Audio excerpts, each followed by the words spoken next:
sebelum kita mulakan majlis ni, kita menjemput Abang Anwar untuk baca.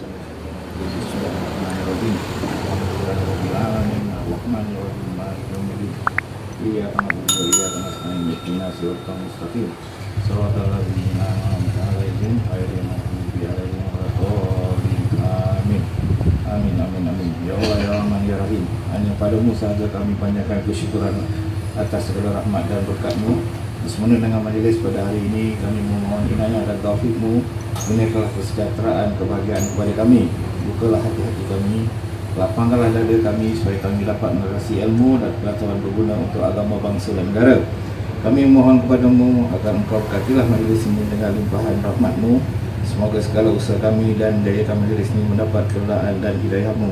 Sesungguhnya pada hari ini kami berkumpul kerana-Mu, ya Allah. Kami berkumpul untuk menimba ilmu, bertukar pendapat, menyumbangkan buah fikiran, menghubungkan silaturahim dan memberi sokongan ke arah meningkatkan lagi prestasi kami. Kami memohon kekuatan dari hadrat-Mu, ya Allah, supaya kami yang hadir pada hari ini agar kami dapat melaksanakan segala kebajikan. Dan kami pohon perlindungan dengan Engkau daripada melakukan keburukan. Ya Allah, kurniakanlah kepada kami kekayaan, ilmu, pengetahuan. Hiasilah diri kami dengan sifat lemah lembut, serta muliakanlah hati kami dengan ketakwaan, dan indahkanlah diri kami dengan kesihatan. Amin. Ya Rabbal Alamin. Terima kasih saudara pengurusi majlis. Yang saya hormati mantan Ketua Bahagian Selayang, yang saya hormati mantan Timbalan Ketua Bahagian, dan mantan-mantan ataupun bakal mantan-mantan ahli. Selepas ini diumumkan sekejap lagi ya. Assalamualaikum warahmatullahi wabarakatuh. Tidak ketinggalan juga rakan-rakan daripada jauh, dari Shah Alam, saudara Wahyudin, dan juga lebih jauh lagi daripada Baling, Tuan Sufian ya. Jadi alhamdulillah, bagi saya ini adalah tempat yang perlu saya namakan sebagai tempat kejiranan saya. Sebab saya pun tinggal di country homes. Kalau AA maju tu selalu dah nampak saya. Jadi ini kira kalau nak ikutkan dari sudut bekas bersatu dulu, inilah tempat kita juga Jadi alhamdulillah ini kali kedua, in fact kali ketiga saya berada di sini. Tapi yang penting untuk hari ini, tanpa saya nak mengambil masa yang panjang, saya rasa saya cuma nak huraikan dari dua sudut. Yang pertamanya, apakah dia keputusan mahkamah pada 7 hari bulan Ogos 2020. Sebab sebelum daripada keputusan tersebut, dalam majlis terdahulu, kita telah bersama-sama mendengar penjelasan yang telah juga saya berikan tentang apakah dia yang dibawa ke mahkamah. So itu adalah sudut pertama yang saya akan cuba ringkaskan untuk tuan-tuan dan puan-puan memahami dengan jelas apakah dia keputusan dan apakah sebenarnya efek keputusan tersebut. Yang keduanya pula adalah lanjutan daripada keputusan tersebut. Di sebelah pagi 7 bulan Ogos, seperti kita semua sedia maklum, yang berbahagia Tun Dr. Mahathir telah pun mengumumkan di sebelah petangnya secara rasmi di Hotel Pullman Bangsa tentang hasrat dan keputusan sebenarnya untuk menubuhkan satu wadah perjalanan dan perjuangan yang baru. So kita akan cuba menyentuh kedua-dua perkara setakat mana yang boleh, dan saya akan cuba selepas itu untuk membuka kepada apa-apa soalan jika perlu, dan teruskan dengan majlis selanjutnya ada. Jadi dari segi keputusan, secara ringkasnya, kita tahu bahawa kita telah membawa isu kemelut pucuk pimpinan bersatu ke mahkamah pada 9 Jun 2020. Dan antara isu-isu yang dibawa ke mahkamah yang utama pada masa itu adalah keputusan-keputusan cacar marba, yang kita katakan cacar marba, yang dibuat oleh pihak Tan Sri Muhyiddin Yassin dan orang-orangnya, di mana yang pertamanya keputusan keluar Pakatan Harapan, keduanya jika ada keputusan masuk Perikatan Nasional, ketiganya keputusan berkaitan dengan sama ada Tun masih lagi pengerusi, yang keempatnya keputusan tentang pengguguran ataupun pemberhentian Datuk Marzuki Yahya sebagai Setiausaha Agung yang diganti kemudiannya oleh Hamzah Zainuddin. Dan yang kelimanya adalah tentang pengguguran keahlian kelima-lima ahli parlimen yang kononnya telah duduk bukan di blok Perikatan Nasional pada persidangan Dewan Rakyat 18 Mei. Jadi lima-lima perkara ni secara ringkas untuk mudahkan fahaman tuan-tuan dan puan-puan, kita bawa ke mahkamah kerana kita mengatakan pada dasarnya kelima-lima keputusan tu tidak mematuhi proses yang ada di bawah perlembagaan bersatu. Kelima-lima tu maknanya kalau kita cakap pasal keputusan nak keluar parti dan nak masuk Perikatan Nasional, ada cara dia. Siapa yang boleh buat keputusan? Ahli-ahli melalui mesyuarat, sama ada mesyuarat agung tahunan ataupun mesyuarat luar biasa. Tapi dalam keadaan bila mesyuarat tidak boleh dipanggil, maka of course di dalam perlembagaan badan kedua tertinggi adalah MPT. So MPT kena membuat keputusan yang betul dan sah, dan kemudian perlu dibawa semula kepada ahli di dalam mesyuarat untuk disahihkan, untuk diratifikasikan. So itu aduan kita. Begitu juga dengan tiga-tiga perkara lain pun sama. Kalau nak buang Setiausaha Agung, seperti mana nak lantik Setiausaha Agung, dia mestilah ada rundingan di antara presiden dan pengerusi. Itu dinyatakan dengan jelas di dalam perlembagaan, di mana-mana jawatan pelantikan Setiausaha Agung, Bendahari maupun ketua penerangan mengikut proses yang sama. So bila ada rundingan, mesti ada perbincangan, mesti ada usaha di pihak presiden untuk menghubungi pengerusi, mengatakan ni ada masalah sedikit dengan SUA ni, dalam pandangan saya rasa nak berhentikan dia, nak ganti dengan siapa ke, kena ada rundingan. Tapi dalam kes kita ni, dalam kes bersatu tersebut, 18 Mac ada sepucuk surat yang mana presiden membuat keputusan sendiri tanpa merunding dengan Tun dan memaklumkan kepada Tun. Jadi itu bagi kita tak ikut perlembagaan. Yang keempatnya tentang kedudukan Tun sebagai pengerusi. Memang Tun ada serahkan surat letakan jabatan pada 24 Februari. Tapi adakah dengan menghantar surat letakan jabatan memuktamadkan pemberhentian? Itu soalan dia. Dan di dalam perlembagaan kita, dia tak cakap bahawa surat peletakan jawatan memuktamadkan pemberhentian. Dia cuma kata kalau ada mana-mana pihak telah berhenti daripada jawatannya, maka yang kedua tu memangku. Contohnya perkara atau pasal 16.9. Kalau pengerusi telah tiada atau letak jawatan, maka sebelum pemilihan presiden memangku. Tapi itu tidak bermaksud bila Tun hantar surat letak jawatan terus efektif. Tidak. Sebab dalam kes kita, pada hari yang sama Tun letak jawatan atau hantar surat, MPT telah bersidang dan menolak surat letakan jawatan pada malam itu. Pada hari esoknya, mereka pergi ke rumah Tun merayu untuk kembali. Dan pada 27 hari bulan Februari, hari Khamis, Tun telah mengumumkan kepada orang ramai apabila ditanya oleh pemberita bahawa ya, saya akan kembali. Sebab apa? Sebab mereka menolak peletakan jawatan dan minta saya kembali. So perkara-perkara ini perlu dilihat secara menyeluruh dari segi perundangan untuk mengetahui apakah kesan surat tadi 24. Tapi apa yang mereka lakukan, mereka hantar melalui SUK, dia hantar satu surat kepada ROS, minta pandangan ROS. Di sini pun tuan-tuan dan puan-puan kena faham, ROS bukan mempunyai kuasa untuk membuat keputusan berkaitan isu dalaman mana-mana parti. ROS bila orang tanya pendapat, dia boleh bagi pendapat, tapi ROS sepatutnya pun berlaku adil. So bila mereka hantar surat 1 hari bulan Mei mengatakan kami nak tanya ni, Tun hantar surat letakan jawatan 24 Februari, berpandukan surat ini, adakah Tun masih lagi pengerusi? Soalan macam tu dia hantar kepada ROS. Itu adalah surat SUK Captain Suhaimi kepada ROS. Dan ROS pun jawab. Dia kata apa? Berpandukan kepada surat ini sahaja. Memang dia tak jawatan sebab surat itu saja. Tapi dia tak rujuk langsung tentang mesyuarat MPT 24 Februari, pergi pergi ke rumah Tun 25 Februari, Tun terima balik rayuan, kita rujuk langsung lah bersurat. Itu yang pertama. Yang kedua, ROS sendiri apabila memberi pandangan, pandangannya tak terikat dengan mana-mana parti. Menurut perlembagaan, mana-mana pandangan, peguam ke, pandangan ROS ke, haruslah wajib dibawa ketengahkan semula kepada mesyuarat MPT untuk MPT bersidang dan menentukan adakah pandangan itu nak diterima. Tapi sejak 24 Februari sampai 4 Jun, ada atau tidak mana-mana mesyuarat MPT? Tidak ada.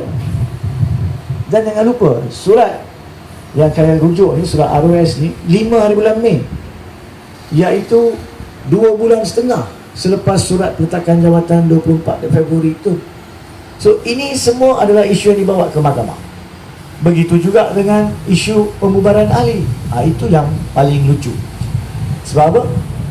Sebab dia kata tak duduk di kawasan ataupun dengan Presiden sebagai Perdana Menteri dengan Perikatan Nasional, maka kononnya gugur secara automatik di bawah pasal 10.22 atau 23.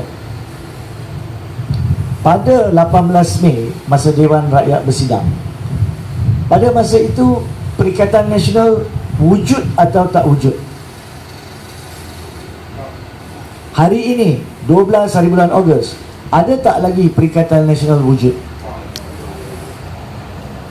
Jadi bila dalam undang-undang ni, bila kita kata lah bahawa ada kita tuduh orang membunuh, contohnya tuduh saya lah jadi bunuh ataupun telah pun dibunuh, ada orang dituduh membunuh Hanif Khatri tapi tak jumpa mayat, macam mana nak dapati orang yang dituduh tu bersalah?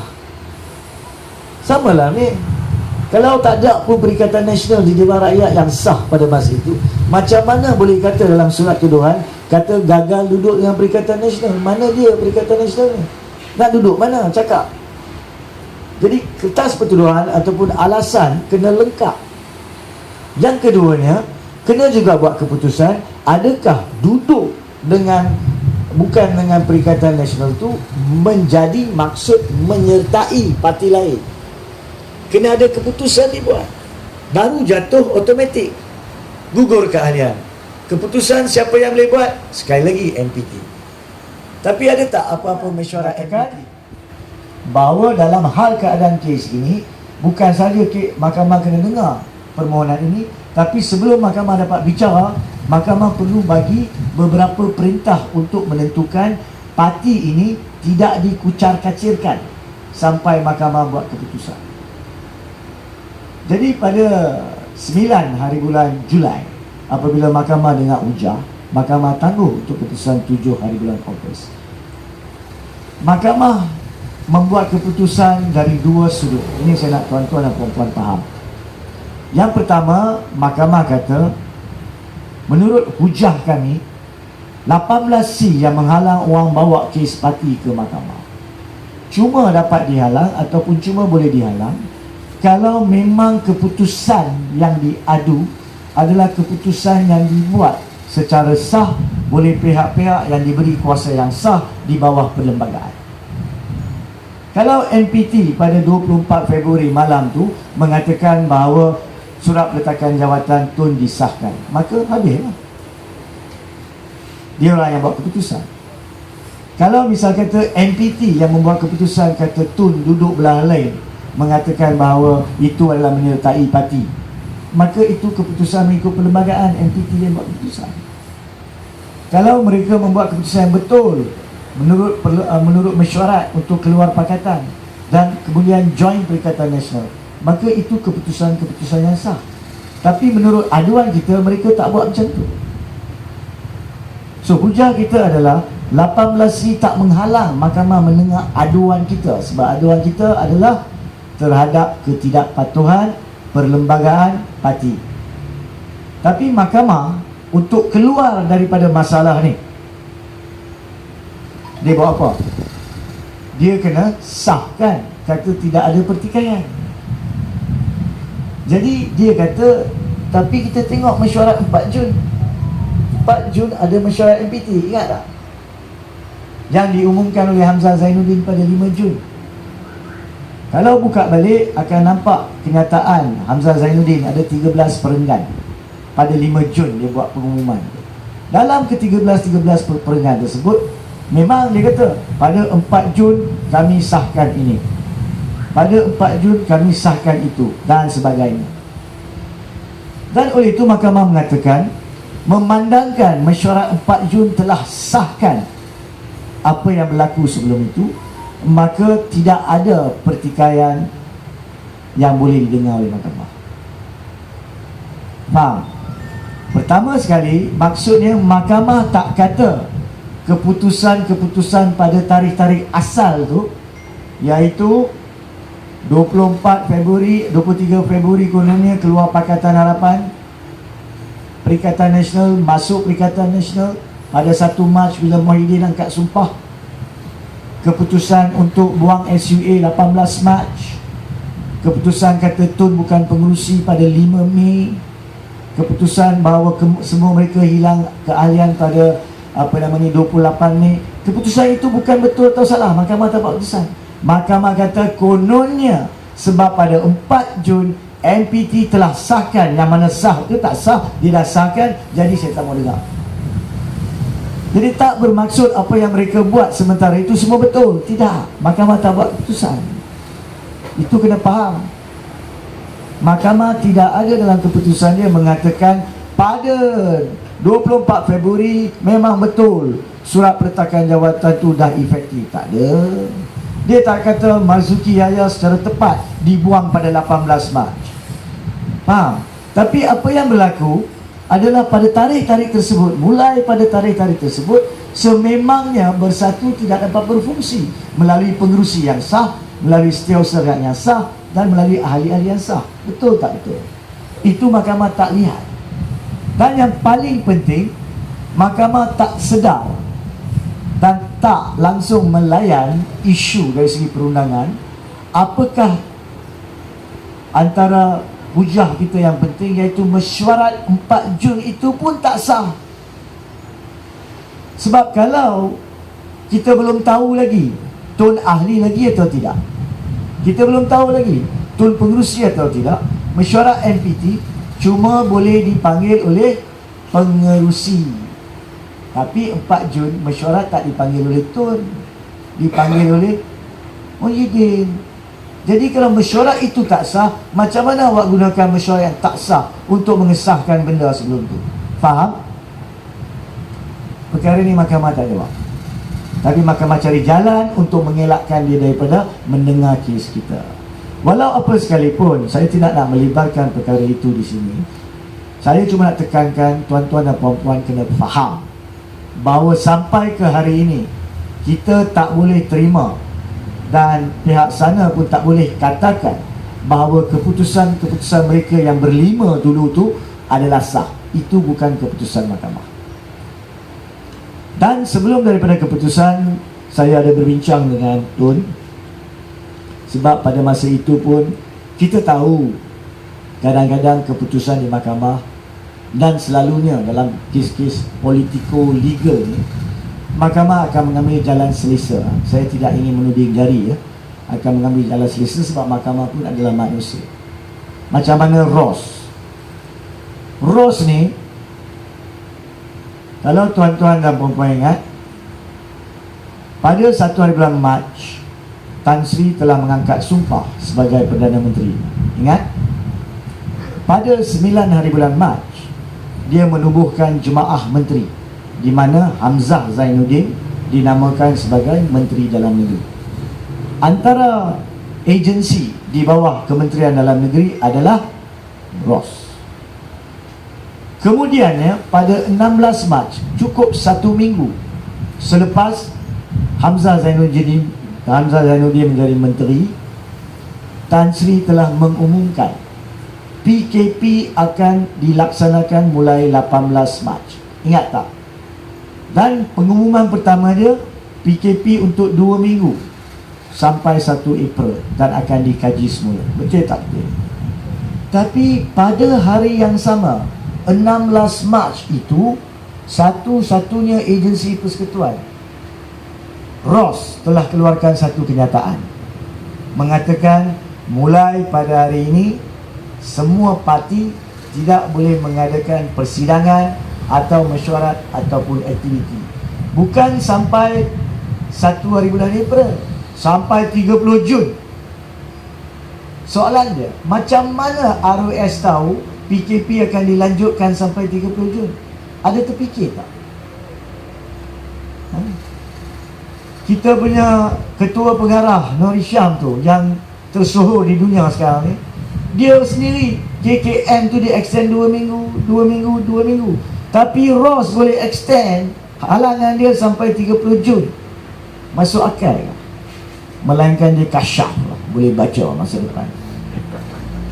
Di situlah dia penglibatan dan komplot di antara Muhyiddin yang lantik Hamzah Zainuddin sebagai Menteri Dalam Negeri, yang merupakan secara ringkas bahasa mudah dia bos kepada ROS, dan ROS keluar larangan.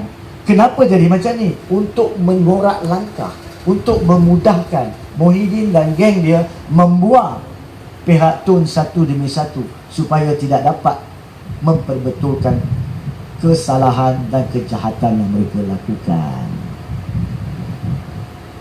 Dan bila dia hantar surat kepada ROS 1 hari bulan 5, ROS tu macam saya cakap tadi adalah agensi di bawah Kementerian Dalam Negeri. Dia melaporkan diri secara tak langsung kepada Menteri Hamzah Zainuddin. Tapi Hamzah Zainuddin suruh Suhaimi Yahya hantar surat kepada pekerja dia yang akan laporkan diri kepada dia untuk mendapat kepentingan keputusan. Macam lebih kurang macam saya cerita hari itu dekat Sungai Petani, macam lebih kurang 1MDB juga. Najib Perdana Menteri, dia Menteri Kewangan dan penasihat 1MDB. Sama lagi. Hamzah Zainuddin Menteri Dalam Negeri, dia Setiausaha Agung, dia gunakan Ross untuk membuat keputusan bagi pihak dia.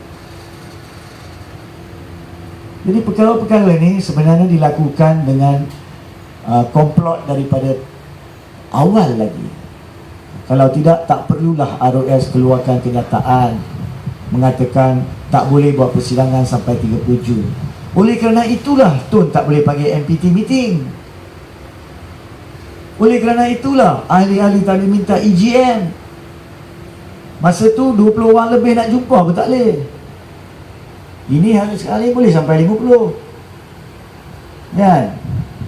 So perkara-perkara ini kalau kita lihat dan kita selidik adalah angkara yang dibuat oleh pihak-pihak sana bagi tujuan menyisihkan, menjauhkan dan membuang pihak-pihak yang memperjuangkan daripada asal hala tuju parti yang sepatutnya memperjuangkan perkara yang amal dan menentang perkara yang mungkar, iaitu anda semua tuan-tuan dan puan-puan. Ya? Pada masa itu anda diwakili oleh pihak Tun dan pucuk pimpinan yang lain, dan mereka telah pun disisihkan sebegitu cara.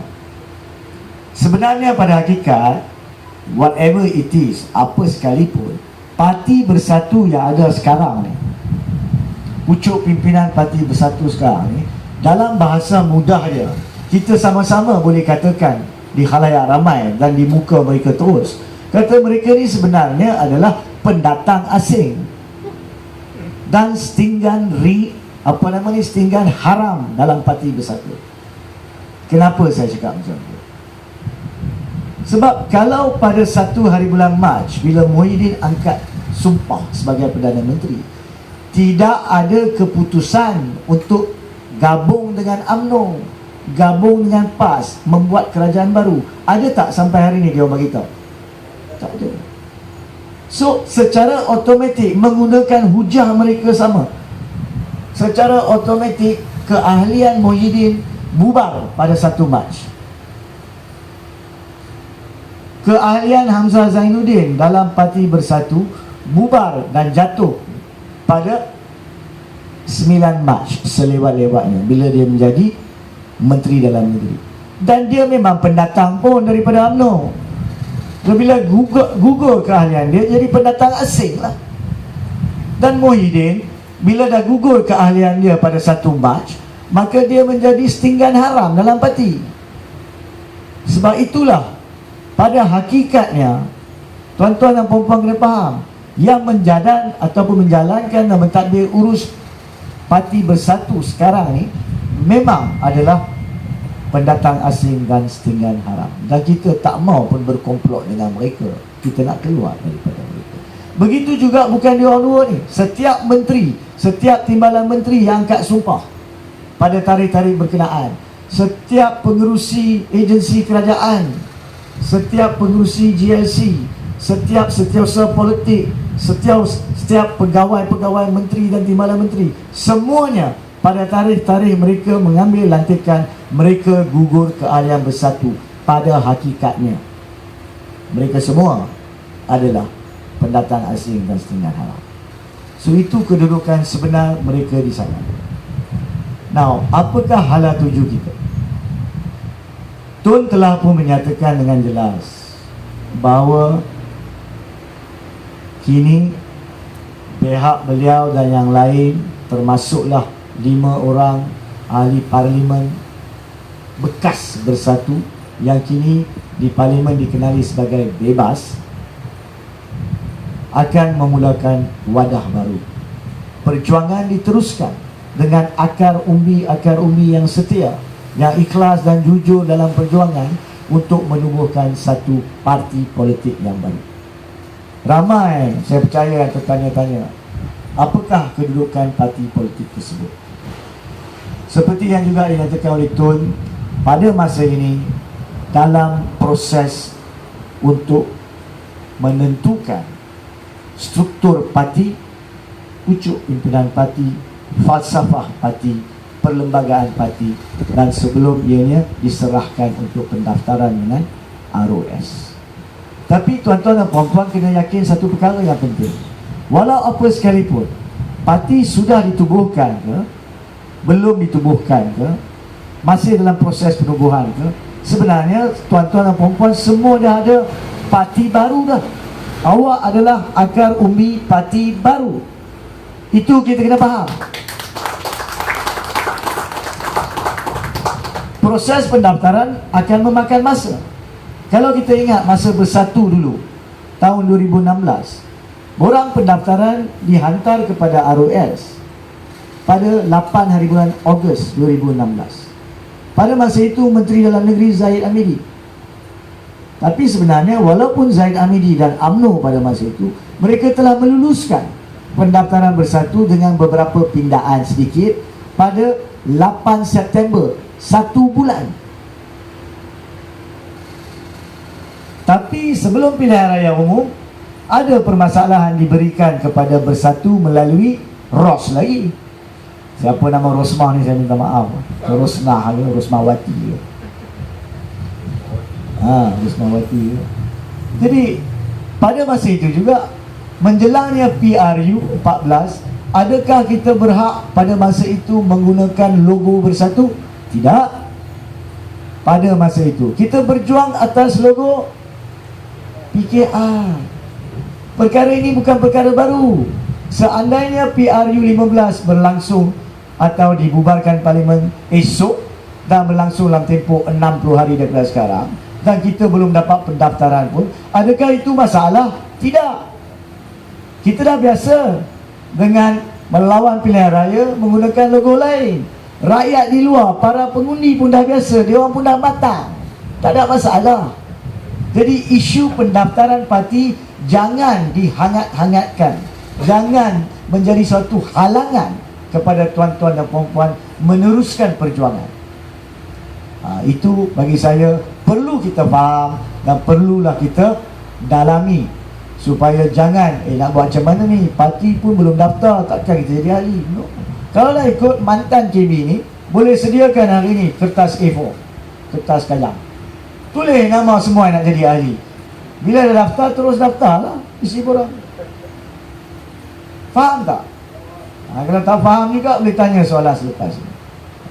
Jadi isu pendaftaran adalah isu proses, formalisasi, bukannya perkara wajib dalam minda kita, dalam fikiran kita. Yang kita tahu, kita nak keluar daripada parti Durjana Bersatu tersebut, parti setinggan, parti pendatang asing. Kita nak teruskan dengan perjuangan kita melawan kleptokrasi, melawan juga dengan penunggang-penunggang agama dan pengkhianat-pengkhianat ni. Itu yang kita nak teruskan. Sama ada PRU diumumkan sekarang ataupun PRU 15 berlaku pada hujung tempohnya, iaitu 2023. Itu cerita lain. Dan percayalah, berkenaan dengan parti ini, insya-Allah kita akan ambil kira pandangan dan pendapat semua akar umbi yang akan digunakan untuk membantu membuat satu struktur parti yang baik, yang ringkas, tapi yang dapat menyelesaikan masalah-masalah yang dihadapi dalam Bersatu dulu. Ya? Jangan kita lupa ya, pada masa kita tubuhkan Bersatu, perlembagaan Parti Bersatu yang telah saya bantu gubal sebahagiannya adalah bahagian falsafah dan bahagian perundangan. Tapi bahagian struktur parti, Puak Muhyiddin Yassin hendak ikut cara struktur UMNO. Pasal itulah ada cawangan, ada bahagian dan segala masalah yang berlanjutan daripada itu.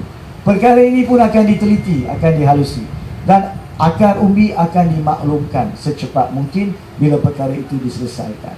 Tapi pada masa sekarang ni, pucuk pimpinan pun sibuk dengan urusan PRK di SLIM. Jadi apa sekalipun perbincangan, saya percaya tak kala menjelangnya PRK kelak 2 minggu lagi, insya-Allah struktur lengkap parti akan dapat diumumkan oleh Tun Dr. Mahathir kelak. Nah, ada juga sebelum saya buka kepada soalan, ada juga perkara yang terakhir saya nak sentuh di sini, dan saya harap tuan-tuan dan puan-puan dapat faham benda ni dengan teliti. Sebab perkara ni akan dibangkitkan dari hari ke hari, bulan ke bulan menjelangnya PRU. In fact di PRK nanti akan dibangkitkan. Iaitu apa dia? Pernah sebelum ni dikatakan, Tun seringkali mengungkapkan banyak sangat parti orang Melayu, orang Islam. Buat apa kita perlu lagi satu parti baru? Saya rasa tuan-tuan dan puan-puan pun terfikir macam mana nak jawab. Dan perkara ini pernah beberapa hari yang lalu saya jawab kepada satu radio bahasa Inggeris, dan saya ulangi di sini dalam bahasa Melayu. Kalau rasa jawapan ini tak mudah difahami dan tak lengkap, betulkan saya. Tapi pada hakikatnya inilah kebenaran. Memang ada 3 parti sekarang. Kita ada UMNO, kita ada PAS, dan kita ada Bersatu. PKR semua tu adalah parti berbilang bangsa. Adakah UMNO ni satu parti Melayu Islam? Pada zahirnya ya, nampak orang Melayu. Dan orang Melayu 100% ataupun sekurang-kurangnya 99.99% adalah orang Islam. Ya, tapi adakah mereka sebenarnya parti Melayu, parti Islam? Jawapannya tidak. Kenapa tidak? Sebab para pemimpin UMNO adalah para pemimpin yang telah merompak dan menyangap duit-duit rakyat, dan antara mereka bukan saja menghadapi perbicaraan, sudah pun didapati bersalah oleh mahkamah. Adakah merompak, menyangap dan mencuri ini nilai-nilai Islam? Adakah ini adat Melayu? Jadi mereka bukan parti Melayu, parti Islam. PAS daripada dulu mengeluarkan fatwa demi fatwa demi fatwa. Antaranya apa? Amanah Hadi, kafirkan sana, kafirkan sini. Sekarang orang yang mereka kafirkan, mereka berpeluk, berjabat tangan dan bergabung menjadi Muafakat Nasional tanpa membatalkan fatwa terdahulu dan menyokong para penyangap, pencuri dan perompak. Adakah itu nilai-nilai yang diajar dalam Islam? Saya bukan ulama, saya bukan ahli agama, tapi saya pernah diajar oleh ustaz di sekolah. Adakah ini nilai Islam, tuan-tuan dan puan-puan? Adakah ini adat resam orang Melayu untuk keluarkan fatwa mengkafirkan orang dan sebagainya? Jadi adakah mereka pada lahirnya, bukan pada zahirnya, pada dalamnya parti Melayu dan parti Islam? bersatu yang ditubuhkan dengan niat suci untuk melawan mereka ni menjadi pengkhianat, mencucuk dan menikam dari belakang, bergabung dengan perompak dan penunggang agama. Adakah khianat mengkhianati nilai Islam? Adakah ia adat Melayu yang asal? Jadi adakah bersatu ni sekarang yang melibatkan pihak-pihak yang pendatang asing setinggan haram ni, parti Melayu dan Islam? Jadi kalaupun ada satu parti yang akan ditubuhkan yang sedang dalam proses perubahan untuk tuan-tuan dan puan-puan sekalian, itulah parti yang dihasrahkan menjadi parti orang Melayu, orang Islam. Faham? Apa masalahnya? Adakah Tun bercanggah dengan kenyataannya? Tidak. Memang dulu dia merupakan ahli UMNO. Bukan salah dia menjadi penyangat dan perompak orang-orang lepas dia. Memang ditubuhkan parti bersatu untuk melawan mereka. Tapi bukan salah dia ada pengkhianat yang menikam dia dari belakang. Jadi apa yang kita nak buat sekarang adalah satu parti yang akan memperjuangkan hak Melayu dan hak Islam dalam struktur masyarakat majmuk dengan mengambil kira hak-hak orang bukan Islam di tahap yang dibenarkan di sisi perlembagaan persekutuan. Faham? Dengan itu saya rasa cukup setakat penjelasan awalan. Tapi kalau ada soalan silakan. Yang mana yang betul dan tepat semestinya daripada Allah Subhanahu Wa Taala, yang mana yang khilaf dan bincang atas kelemahan Allah Wabarakatuh. Saya berpendapat lah ya, kita tak perlu mengkisahkan sangat bab bersatu. Lepas bila apa yang berlaku kita tahu, yang perlunya kita fokus masa depan, ke mana yang kita nak pergi semua ni. Jadi dalam perbincangan kita ni, saya nak cadangkan kita bincang parti baru ni. Tadi Tuan Hanif dah sebut bahawa sekarang ni ada proses nak buat perlembagaan, struktur kepimpinan, ada cawangan ke, ada bahagian ke, ada macam-macam lah ya. Secara terbuka saya minta kawan-kawan semua betul-betul fokus dan bincang apakah setiap satu benda yang kita nak buat tu implikasinya. Walau apa pun, tadi Tuan Hanif kata kita ni nak jadi a force, tapi the ultimate goal sewajibnya ialah kita nak pegang kerajaan lah, kita nak takbir lah negara, kita nak membudayakan orang Melayu ni supaya berpolitik dengan nilai baru. Tak mau lagi lah yang beli undi, yang tipu, cari projek, apa benda, dan cara kita berdebat dalam parlimen tu entah apa-apa. Saya ni bernasib baik, berpeluang melihat parlimen beberapa negara lah, di mainly the House of Commons, cara orangnya bercakap, bersopan santun, hormat menghormati ni cukup mulia keadaan dia orang. Di Australia, di New Zealand, saya bekerja dengan Kementerian Luar Negeri.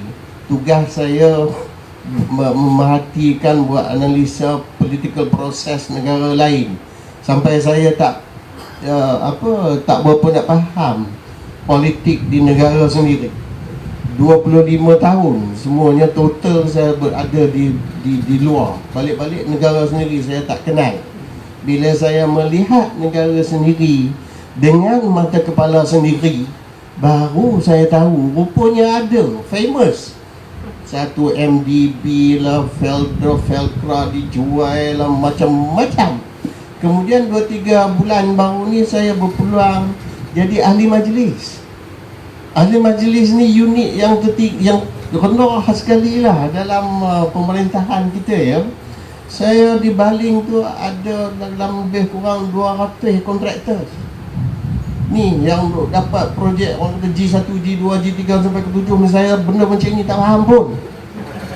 Kemudian tu saya tengok ada yang kontrak 20,000, 5,000, 6,000, cat sekolah, buat longkang. La ilaha illallah, corruption is very bad in Malaysia. Jadi parti kita baru ni hendaklah memecahkan kepala dan budaya orang Melayu supaya benci dan meluat kepada nilai-nilai macam itu. Lagu mana kita nak buat? Sebab ini benda baru, kita ada peluang ada peluang nak menghidupkan semula nilai mulia Islam kata tadi dan membina semula negara. Jadi saya nak minta lagi sekali, minta maaf lah saya jadi bagi mikrofon orang tua jadi lagu ni tak? Jadi lagu ni. Saya nak minta Tuan Ari sekali lagi fokus kepada parti baru kita. Adakah parti kita, saya dengar-dengar ni kata parti itu dah ada, parti itu dah berdaftar, cuma kita nak ubah amendment sikit-sikit nak menyesuaikan objektif kita tadi. Itulah yang lambat sikit ni. Jadi keadaan sebenarnya, sebab banyak sangat soalan dari bawah duk bertanya kepada orang macam saya ni. Terima kasih ya. Okey, terima kasih tuan. Saya pas pada tuan. Secara rumusan yang saya percaya terdapat dua soalan dalam apa yang disampaikan oleh tuan dulu. Yang pertamanya saya rasa adalah, saya ambil yang kedua dulu, iaitu apakah dia sebenarnya kedudukan parti. Walaupun saya telah nyatakan tadi tentang proses pendaftaran dan sebagainya, ya memang betul ada juga perbincangan berkaitan pengambil alihan sesuatu parti yang lain, tapi itu pun masih dalam tahap perbincangan. Sebab itu saya nyatakan di sini belum ada kata putus lagi, kerana kita nak kena kaji. Apabila kita nak ambil alih parti yang lain, kita kena tengok juga apakah struktur parti tersebut, dan struktur tersebut dapatkah dijinakkan struktur itu kepada hasrat kita sekarang ni yang telah melalui permasalahan struktur dalam UMNO, dalam Bersatu dan sebagainya. Itu nombor satu. Kedua, kita tengok juga, kena tengok juga bagaimanakah ahli-ahli parti tersebut dapat menerima pengambil alihan pucuk pimpinan tersebut dan kemasukan ahli-ahli akar umbi ex Bersatu ini. Itu pun kena dilihat. Nombor tiga, adakah perkara ini akan membawa kebaikan dari sudut apakah latar belakang parti tersebut dari pandangan masyarakat lain. Sebab sekiranya parti-parti tersebut, tanpa saya namakan, mempunyai apa-apa negativiti, sama ada disalah faham oleh masyarakat atau tidak, dan kalau kita nak ambil satu parti yang mempunyai negativiti tersebut, mudarat tersebut, maka kita bermula dengan prejudis, permasalahan. So, banyak faktor yang akan diambil kira. Pada masa yang sama, kita teruskan dengan proses penubuhan parti baru juga. Whichever comes first, yang boleh memudahkan cara dan boleh menentukan, memudahkan cara satu, tapi menentukan cara itu adalah cara yang betul dan tepat untuk akar umbi semua selesa memasuki keadaan tersebut.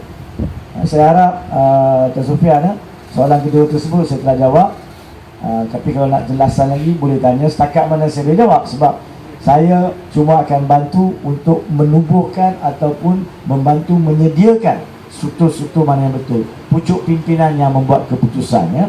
Tapi perkara ini akan juga disampaikan lah pula. Soalan pertama tadi tentang rasuah dan nilai-nilai murni. Saya rasa perkara yang pertama kita sendiri kena akui, masalahnya adalah kita sendiri, iaitu masyarakat. Apabila kita besar daripada sekolah dan kita jadi remaja, masuk dalam sistem kerja, dan antara yang lain di sini masuk dalam konsep perjuangan parti, dan sebenarnya kita sedikit sebanyak telah terdedah dengan salah laku dan hasrat-hasrat untuk mengaut untung daripada penglibatan politik. Bila parti ditubuhkan, kita ambil contoh Bersatu. Bila parti ditubuhkan oleh akar-akar umbi yang ramai di sini, yang terlibat dalam deklarasi rakyat, berjuang dengan betul, tiba-tiba bila parti ditubuhkan, datang pendatang-pendatang daripada UMNO ataupun bekas UMNO dan yang lain yang merebut jawatan bahagian dan cawangan. Kerana apa? Bagi mereka itu adalah peluang untuk memperolehi laba dan perolehi projek ataupun imbuhan. Assalamualaikum warahmatullahi wabarakatuh. Ini soalan campur dengan pendapat lah. Soalan saya adalah adakah nanti diadakan satu sesi antara pemimpin dan akaumbi untuk mendengar pendapat akaumbi? Dan pendapat saya adalah kita sebagai ahli akaumbi kena biasakan bersuara kepada pemimpin. Ya. Jangan gunakan orang-orang tertentu untuk menyuarakan pendapat kita. Kita sendiri kena bangkit, tanya soalan dan bersuara. Ya.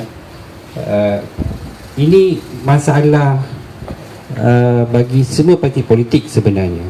Apabila ahli membisu, tidak berani bersuara, kita sendiri akan yang melahirkan pemimpin yang syok sendiri dan rasa mereka berkuasa. Kita sendiri yang mematikan semangat demokrasi dalam parti, dan kita sendiri yang menyuburkan ketuanan Sonsang ni. Bagi saya ketuanan Sonsang lah. Itu saja. Terima kasih. Terima kasih Tuan Roy. Sekarang saya pas. Satu pendapat dan pandangan yang saya rasa perlu dinyatakan. Terima kasih Saudara Radin. Sebab bagi saya kan, antara yang saya nampak kelemahan kita sama ada di wadah yang lama di Bersatu ataupun yang lebih lama, antara yang ada dalam UMNO lebih dahulu ini adalah tidak berani bersuara, takut tindakan diambil. Dan kenapa jadi takut? Sebab takut hilang punca perolehan pendapatan, takut hilang peluang jawatan. Tapi kalau macam tadi kita bincang, kalau kita masuk tanpa niat langsung dan kita tak fikir langsung, maka kita akan beranikan diri untuk bersuara. So it's chicken and egg, dia telur dengan ayam, yang mana yang dulu? Bagi saya dia dua-dua bersama, iaitu kita kena kikiskan sifat untuk kita nak keuntungan daripada menjadi ahli parti politik, dan kita kena berani tampilkan pendapat, berani untuk bersemuka dengan pemimpin teratas sama ada di kawasan maupun di pusat, untuk menyuarakan pendapat dengan adab dan juga penuh hikmah. Itu konsep kita.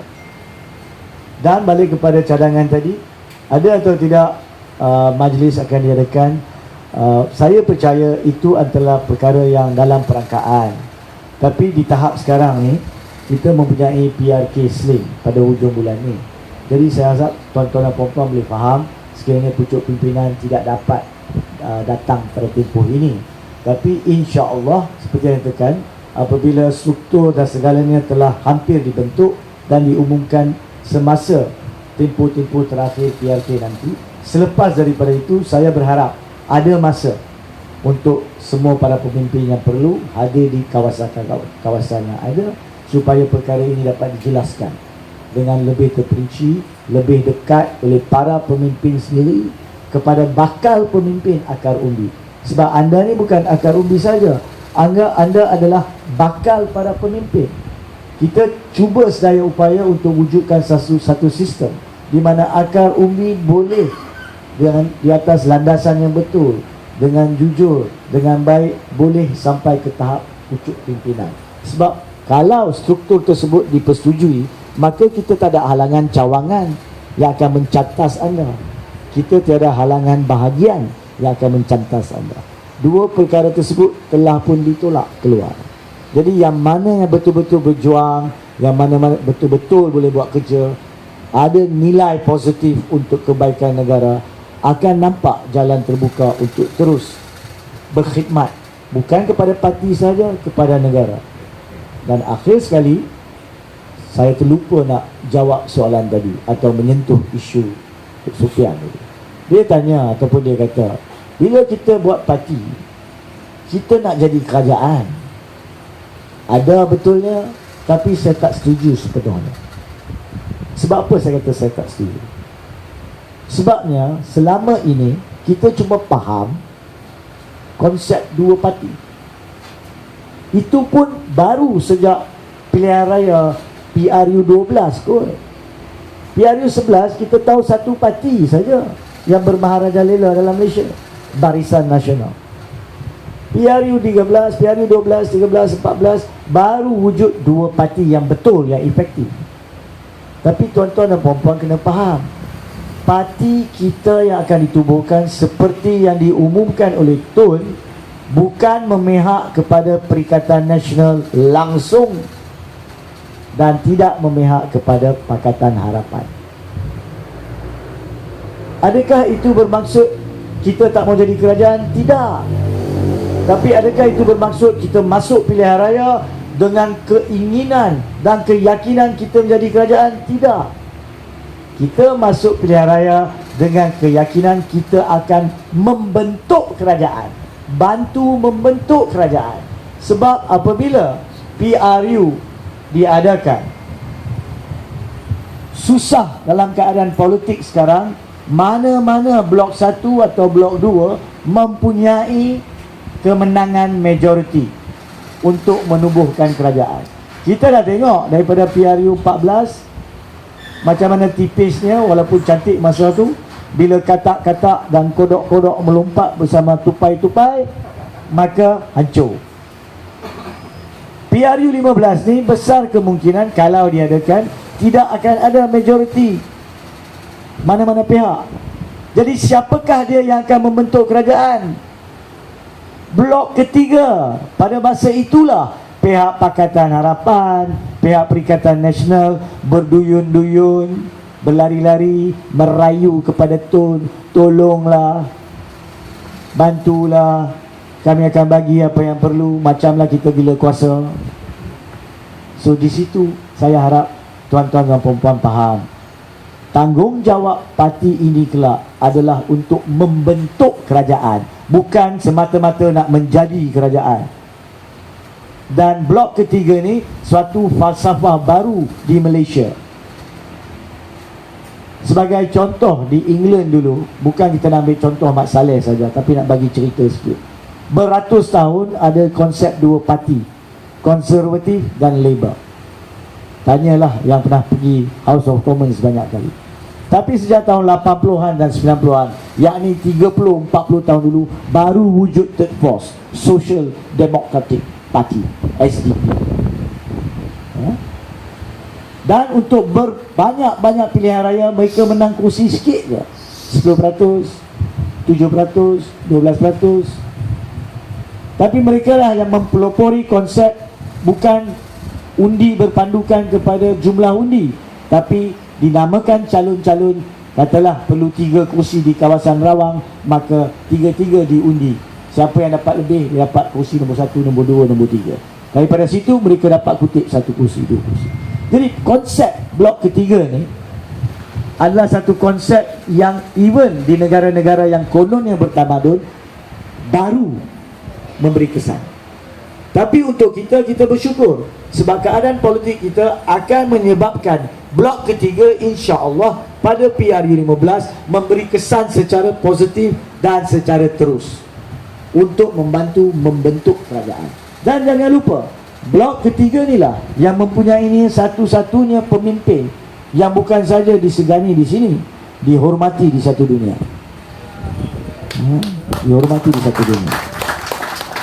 InsyaAllah kalau kita teruskan perjuangan kita adalah untuk menegakkan perjuangan betul, iaitu perjuangan yang dimulakan oleh Tun. Kita bukan taksub dengan Tun, kita taksub dengan perjuangan Tun. Dan itulah yang Tun pun hendak. Jangan taksub dengan dia, yakin dengan perjuangan dia.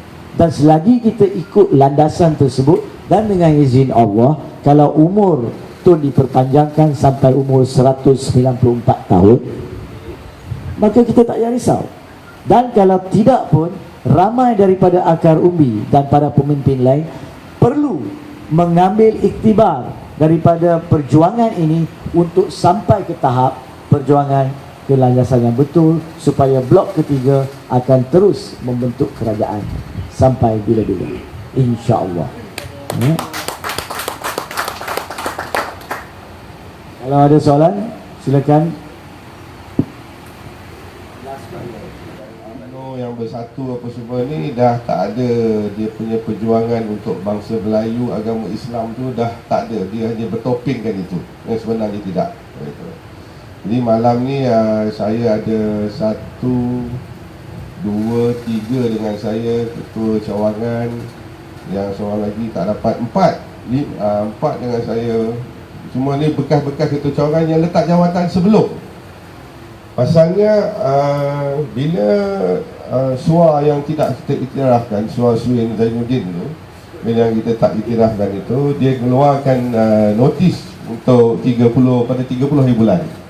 30 hari bulan untuk semua bahagian-bahagian, 29 bahagian yang belum memesyuarat waktu tu, untuk adakan mesyuarat daripada 10 sehingga 26 tak silap saya tadi.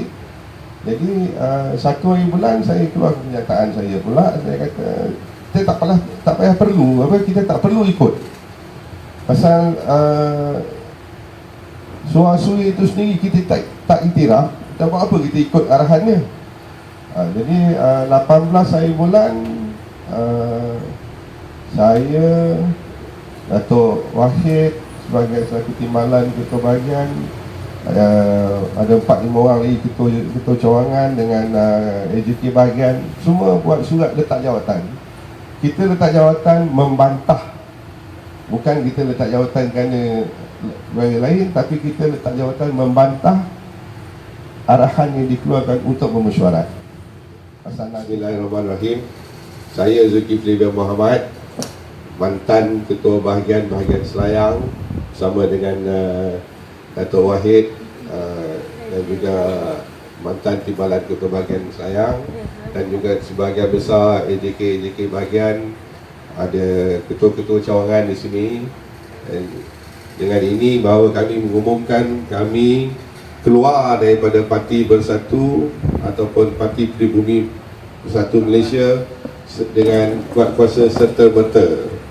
Kami keluar daripada Parti Bersatu ini setelah Presiden Parti Bersatu yang ada, Tan Sri Muhyiddin, membawa Pakatan Harapan yang juga melanggar perjanjian mandat rakyat pada PRU 14 yang lepas. Kami sokong Tun, pejuang.